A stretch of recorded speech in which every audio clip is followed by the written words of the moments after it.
Hi class, I'm Ephraim and I'll be doing my presentation on the museum that disappeared. So let's get started. The article contains 3 authors, with the first author being Karen Benbasset Ali. For over 15 years, she has worked in visual arts, education, and exhibitions at museums and galleries in Vancouver. Her previous graduate study focused on the visual expression of various types of trauma embedded in the process of colonization, war, and addressing cultural differences. I really couldn't find much else on Karen. I don't know, she's just really hidden on the internet. So I can't even find a birthday for her, but that's all the info I was able to find on her. So anyways, on to the next author, we have Karen Duffick. Duffick was born on December 17, 1956. She is a curator of contemporary visual arts and Pacific Northwest at Museum of Anthropology and is also committed to supporting the activation of Northwest Coast Indigenous collections inside and outside the museum.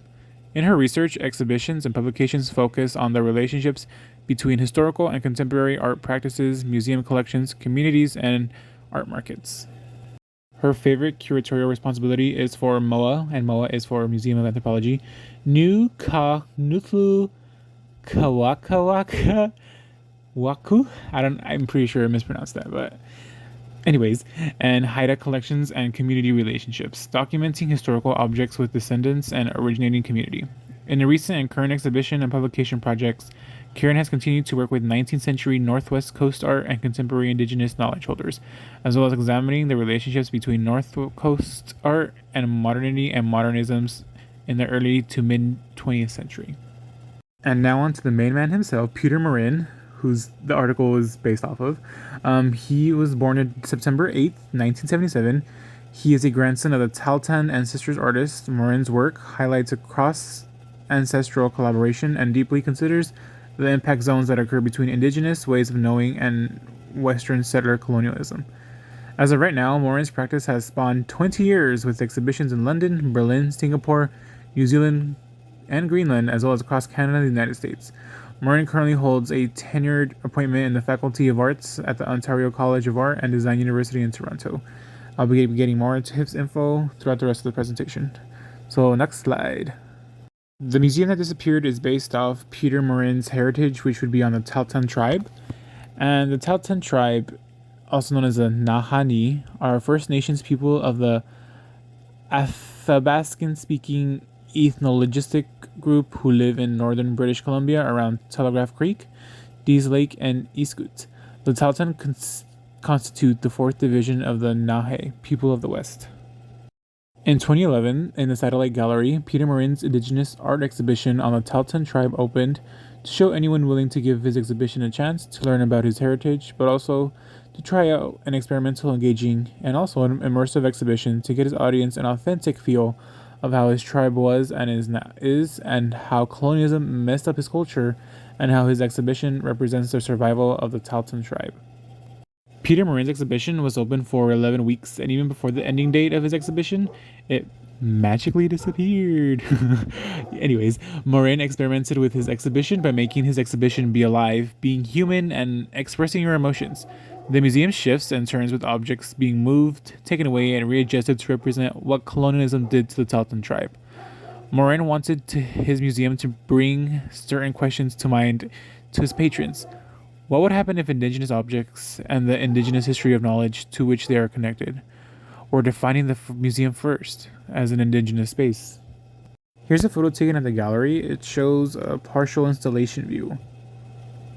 We see the color red, and the color red plays a very important role in his museum, and I'll get more in depth into that later in the presentation. Morin wanted his exhibition to show decolonization, the Western knowledge of traditions. Peter's museum contributed to the multivocal ongoing mobilizations by indigenous and non-indigenous scholars. Items showed in his museum aren't all old as well as not totally traditional, but take elements of the past. The museum has artifacts from the TAHLTAN tribe, like beaded cloths to skin items. Very interesting. Morin's museum incorporated performance strategies, uses audio tapes with people talking their native tongues, in this case the TAHLTAN language, to give artifacts life, performance, a strong presence, and to give people an authentic insight into the TAHLTAN tribe. I unfortunately do not possess a video recording of the audio tapes playing, but here is a photo of some tapes set aside of people from the TAHLTAN tribe. Where are the original artifacts at? Historical objects themselves have little presence in contemporary indigenous communities. Instead, they are held in museums, private collections, and around the world, to a far lesser extent in native-run cultural scenes. Some artifacts are in private collections and being sold, and along that is its history and the knowledge of its makers. Artifacts and people face trauma, the loss of the relationship with the teachings of the object. Some Western museums hold on to indigenous history and by nature establishing a role in silencing the indigenous communities since the museums have the objects that belong to the indigenous communities.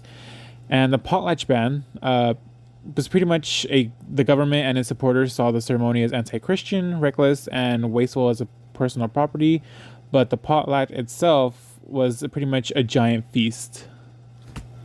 A giant feast which pretty much possessions are given away or destroyed to display wealth or enhance the prestige of it. Also, ancestral objects like headdresses, dance screens activated in ceremony enacts cultural and artistic resurgence in the face of colonial history, but asserts ancestral privileges. Most collections of indigenous objects are being held in museums, and some of MORIN'S ancestors' artifacts are sitting in glass cases. MORIN says Malar is still talking. Artworks wrapped in red cloth strips like sacred bondo. Unwrapping the art pieces would reveal the object's story. The TAHLTAN museums move on land, representing human nature, justice versus power. The museum had art, but also had performance art to show their history. During every performance, the space would change. That's how we kind of interacted with its audience. The red decorated in the museum represents salmon, which is a salmon near the river. And salmon played a very big role in the survival of the tribes back in the day, because that would be one of their main food sources. Museums also show what and how TAHLTANs were in the past and how they are now, showing knowledge.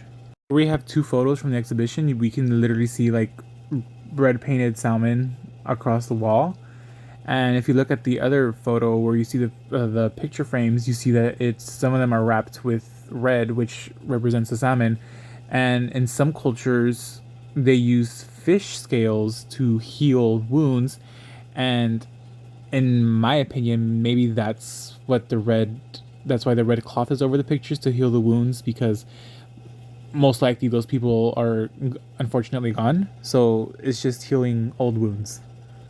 MORIN'S journey started when he was little. He looked at a traditional beaded belt. At first he thought it belongs in a museum, but it was also an introduction to his TAHLTAN heritage.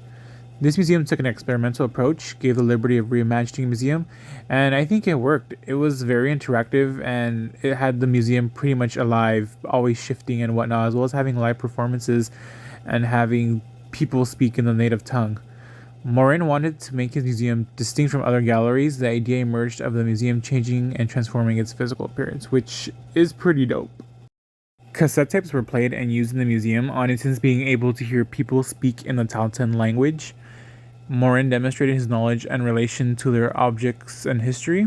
Performance is inherently a part of indigenous art histories. MORIN'S visual performances and curatorial work is a recent and ongoing history of inventions in and against the Western museum model, which, I mean, it's pretty cool considering, because typically when you go into an art exhibition, it's just there might be a performance, but then that's it, and you just like walk around and look at pictures and read descriptions about it. But this one was really, really interactive. It made you feel as if you were in a different. The museum started off full. It was full of life, and then eventually it had a few artifacts to pretty much nothing. And the reason why MORIN did this was to represent the loss of their history because of colonialism. Because let's face it, colonialism destroyed a lot of people, cultures, civilizations, and a lot of things.